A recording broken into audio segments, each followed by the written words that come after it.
The night of December 6, 1991, began like any other in Austin, Texas.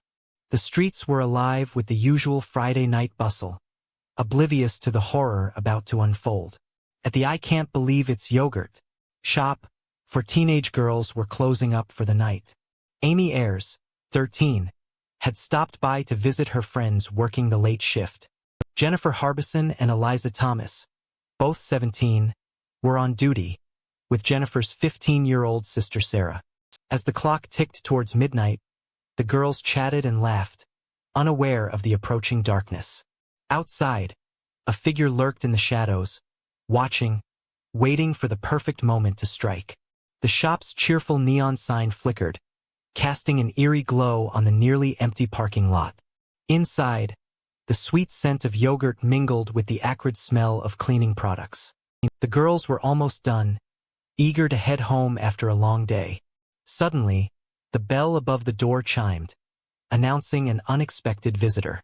The girls looked up, their smiles fading as they saw the menacing figure enter. What happened next would haunt the city of Austin for decades to come. The following morning, smoke billowed from the yogurt shop, drawing firefighters to the scene. As they extinguished the flames, they made a chilling discovery that shook them to their core. For bodies, charred beyond recognition, lay amid the wreckage of the once cheerful shop. Detective John Jones arrived at the scene, his face grim as he surveyed the devastation. The acrid smell of smoke and death filled his nostrils, a scent that would haunt him for years. As the bodies were carefully removed, the full horror of the crime began to emerge. The girls had been bound, gagged, and shot execution style before the fire was set. It was a level of brutality that shocked even the most seasoned investigators. News of the murders spread through Austin like wildfire, igniting fear and outrage. Parents held their children closer, and a once trusting community locked its doors. The case quickly became known as the Yogurt Shop Murders, a name that would become infamous. As Detective Jones delved deeper into the investigation, the complexities began to unfold. The crime scene had been severely compromised by the fire and the firefighters' efforts. Crucial evidence had been destroyed, making the killer's trail even harder to follow. Interviews with friends and family painted a picture of 4 innocent lives cut tragically short. Amy, the youngest, had dreams of becoming a veterinarian, her love for animals well known. Sarah and Jennifer, the sisters, were inseparable, their bond now eternally frozen in time. Eliza, described as quiet and kind, had been saving money for college. As days turned to weeks, and weeks to months, the case remained frustratingly unsolved. Detective Jones worked tirelessly, following every lead, no matter how small. But each promising thread seemed to unravel, leading to dead ends and more questions. The community's fear turned to anger, demanding justice for the 4 young victims. Candlelight vigils were held, their flickering lights a stark contrast to the darkness of the crime.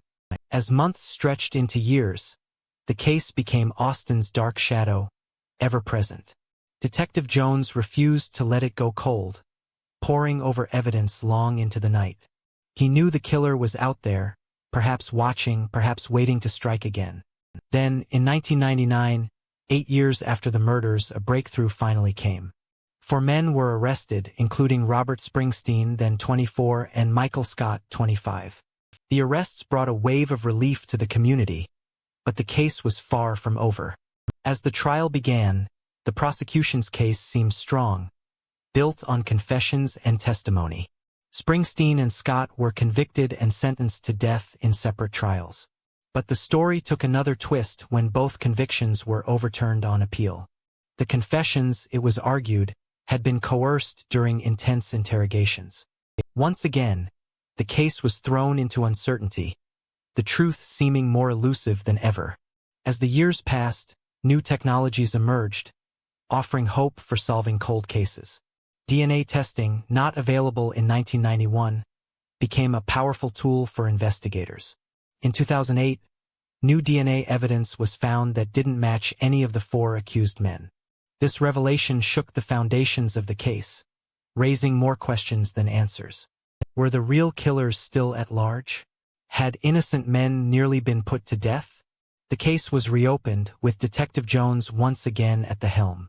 Now older, his hair grayer, Jones felt the weight of time and unresolved justice. He revisited old evidence, re-interviewed witnesses, and pursued new leads. The yogurt shop, long since closed, stood as a silent memorial to the four girls. Its windows were boarded up, but the memories of that night remained vivid for many. As the investigation continued, theories abounded about what really happened that night. Some believed it was a robbery gone wrong. Others suspected a more sinister motive. The possibility of multiple perpetrators added another layer of complexity to the case. Each new piece of information seemed to change the picture, like a kaleidoscope of evidence. The families of the victims, their grief now tempered by years, still sought closure. They attended every hearing, every press conference, hoping for answers. The case had become more than a murder investigation.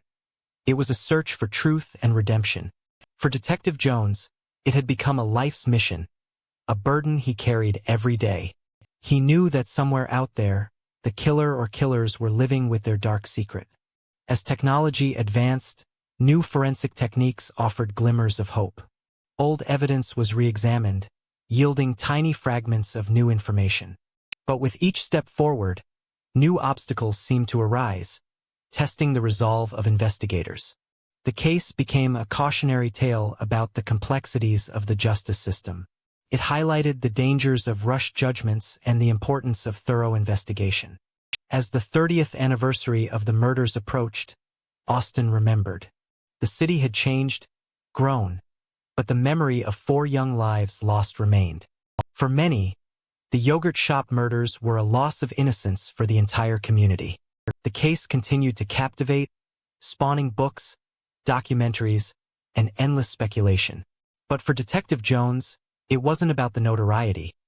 It was about four girls who deserved justice.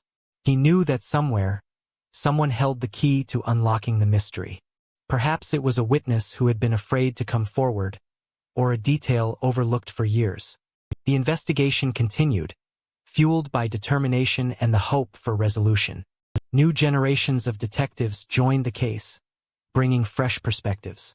They pored over old files, re-examined evidence, and pursued new avenues of investigation.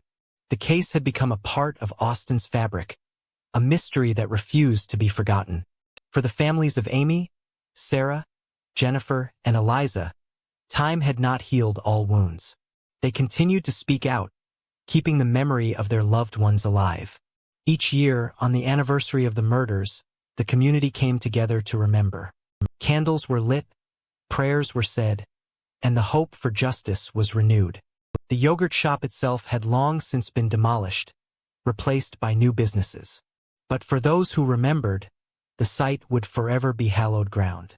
As Detective Jones neared retirement, he faced the possibility of leaving the case unsolved.